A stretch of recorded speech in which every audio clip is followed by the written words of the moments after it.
working on a 1981 Chevy Malibu, G-body style.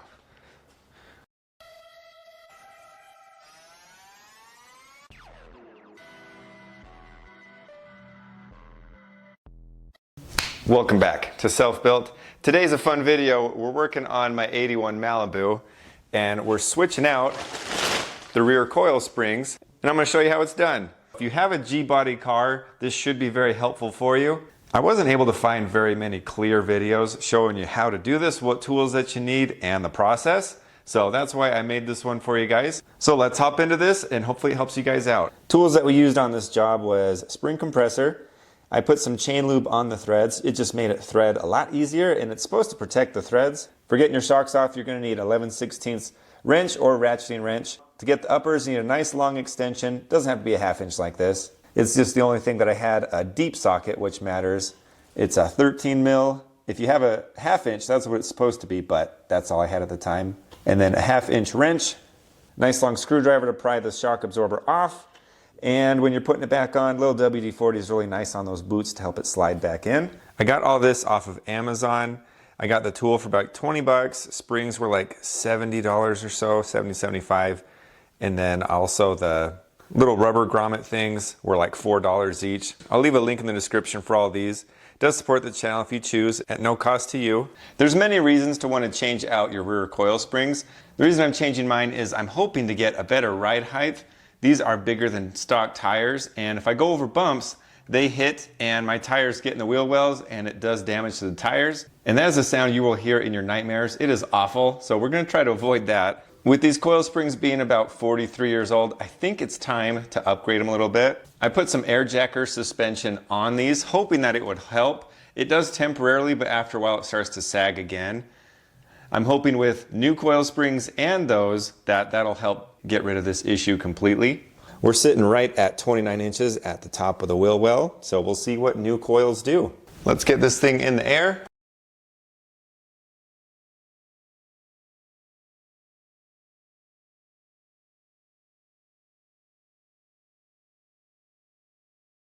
This is what we're looking at right here. I've even tried a cheap little fix where these little things kind of stretch and hold and add a little rigidity to these springs, but didn't really do anything. So I'm gonna get these out real quick and then we'll hop onto getting these springs out. First step is to get your shocks out of the way. It really opens up this area, so that way I can use my tool, hopefully squeeze it, move it out of the way, put in the new one, and voila.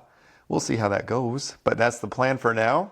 It's important to look at how the spring is set up when you're taking this out so you know how to put the new one right in.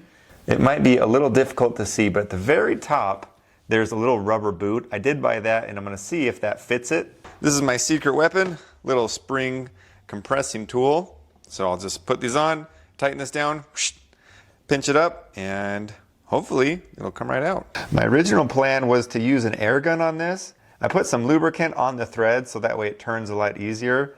And this spring, actually, it's not very hard. And I'm just gonna kind of do it by hand because that's what I want to do.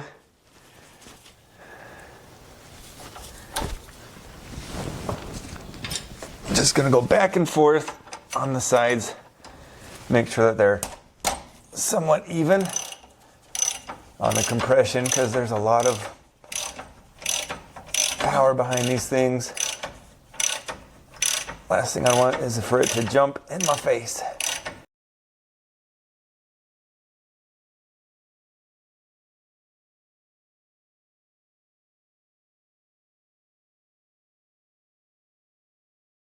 Alright, that should be good. Never let your hand get between the frame and the spring, just in case if this thing ever failed. You do not want your fingers to be in that because you won't have them. There we are. That's it. There it is. That thing worked just like a charm. I'm gonna take it off and put it side by side, the new one, to see what the difference is.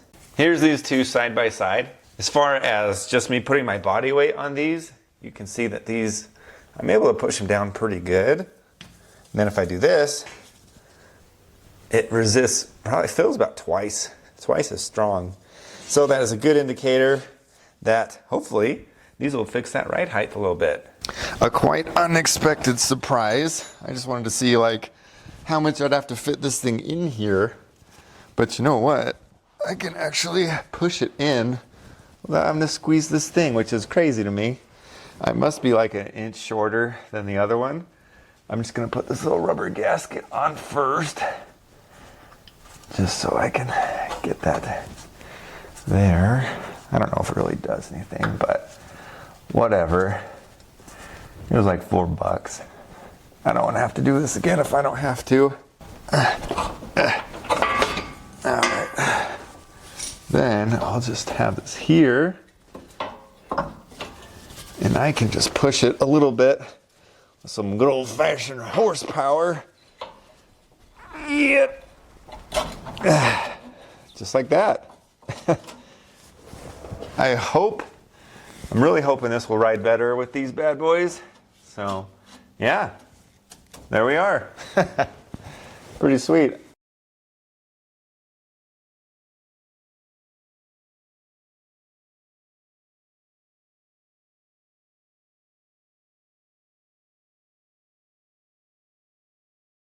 Got things buttoned back up with the shocks.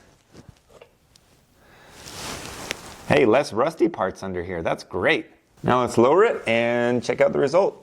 We're back to here again. You can see there's been progress because its old rear coil springs are gone. Now keep in mind, the air suspension had about 30 pounds of PSI in it. I have bled it dry, so this is just the coils by itself.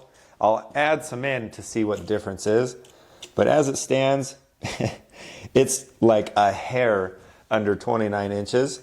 So let's add some air to this and see what happens. If I remember right, when there was no air in the shocks before, the tires would barely fit under the wheel well. So fingers crossed.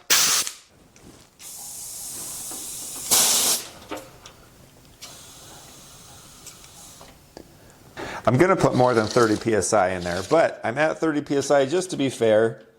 And it raised it about a ½ inch. So that's not bad. I'm probably gonna bump this up about 60 PSI. I know doubling it kind of changes the whole thing here, but just to see, so when I double to 60, it raised it just a tiny bit more. Makes me feel a little bit better going over bumps. I'm not gonna have to worry about these beautiful tires getting chewed up. So that is a success. I'm really excited, glad that these are replaced and done. I really wanna test drive it, but it's gonna have to wait another day. Because welcome to Utah, winter decided to hit. And that is the end of this video. I hope this helps you out, help you know what to expect when doing this job, the tools that you need, and everything else in between. If you have any questions or comments, definitely let me know in the comment section. I'll reply and respond to every one of you guys. I love your support. Thank you so much for watching. Don't forget to like, share, and subscribe. And if you have any self-built needs, don't forget to tune in to more self-built.